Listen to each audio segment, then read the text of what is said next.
Sorry. Excellent. Sorry, Freudian, whatever. I don't know, whatever the hell it is. Excellent. Excellent. All right. Well, we move on to the final comments and discussion for today, which would be something that was sent to us by one of our subscribers, as well as some of the things that caught Corey's eye over the last couple of weeks, which is another entrant into the eVTOL market. And with that said, Corey, go ahead and take the show. Yep, this next one comes to us from the Rob Report. It says, forget the chopper. This eVTOL is styled like a flying sports car that parks in your garage. It's the Leo eVTOL from Urban eVTOL. The company's called Urban eVTOL. And basically, it looks like it looks pretty interesting. They have a veteran designer on from the two people that are on their list on the website. One of them is an automotive designer, so he's got some nice shapes here. And the other gentleman has a bunch of patents with various things, some of them to do with electric turbine jetpacks, actually.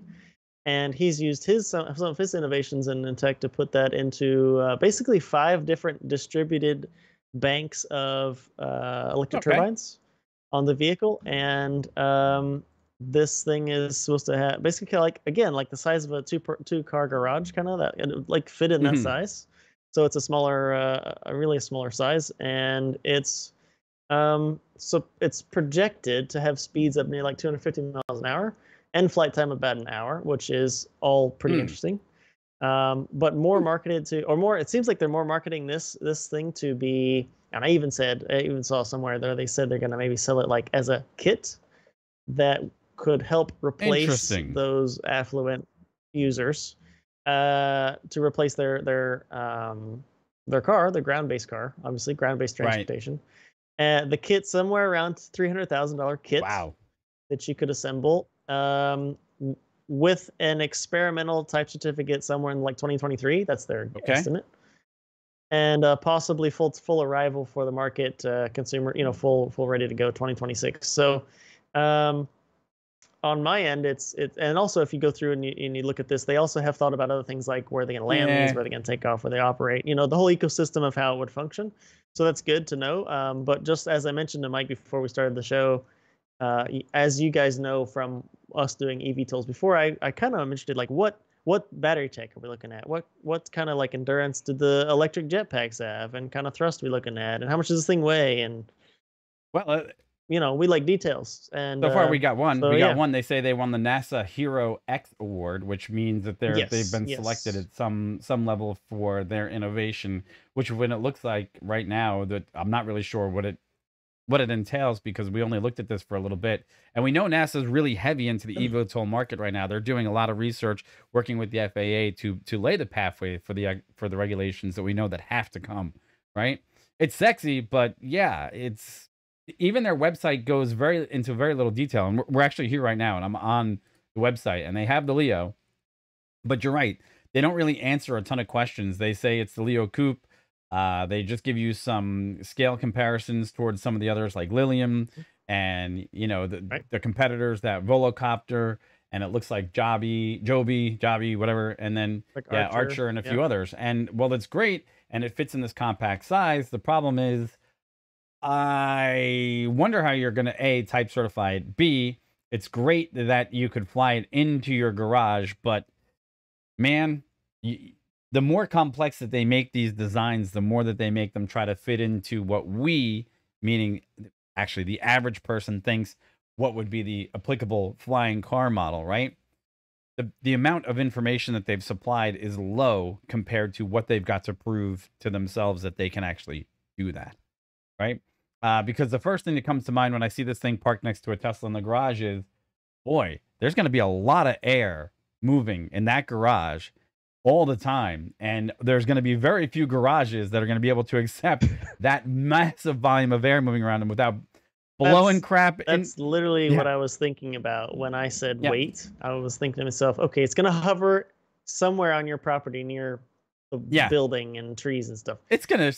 Just as basic physics, right? If it's got to hold up a car that weighs 5,000 pounds, you've got to move that much mass of air to hold the vehicle up. Right. And as a quick thought, small helicopter, if you're near a small helicopter, you're looking at like 30, 40 mile an hour winds blowing away under the aircraft to hold it up.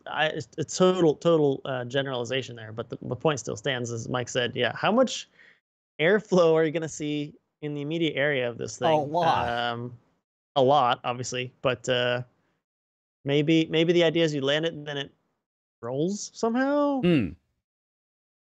I mean, you got to charge it too, right? So I don't know. I guess that's where we're going with this, right? We're interested. We just don't have quite enough details to our liking. We need more, right? And look, the pictures of it look great. Anybody can make a great rendering these days. It's not a hard thing to do. You need somebody who understands 3D Studio Max or CAD. They go out and throw out a nice render. I know because I've done that crap forever. And it's not a hard thing to do necessarily. It's great with sleek pictures. And again, not knocking the process because this is what they're all doing, right? However, the difference is there's so much money, there's so much competition. You got to be more on substance than pretty pictures these days when you're going to get into this marketplace, right? And that's really important. James Peckle says that he sees these things racing, which is one of the things. And in the same conversation, David goes back and says he thinks Lilium is a millionaire maker, right? But what do we think of Aptera? We'll come to that to the end because first we need clarity on the fact that you think, is it Aptera, which is actually the solar car company, or were you short for Jet Aptera? Because that's another one. I think, well, I don't know. I know of the solar car company, but I don't know what David's asking about specifically. And look, the basic long and short of it is these things become more popular. People are going to, the inspiration behind the flying car has been childhood dreams since the Jetsons first went on television. There have been chasers after this for a long time. The guy that got closest was the guy that made this, what was it, the Super Trap mufflers, also made the Muller Sky car. The Muller car was pretty early, but he wasn't that far off the mark. And the problem is you finally have the technology in solid state driving systems, meaning batteries and other different electric technologies that can do instantaneous speed changes on motors that makes eliminating the complex transmissions and all the other parts that were necessary before obsolete. That's important. And a lot of that weight. All the peripherals. Okay. The problem is accessory drives. The problem is, like we said before, you don't weight shed anymore because you're not burning a physical fuel, right?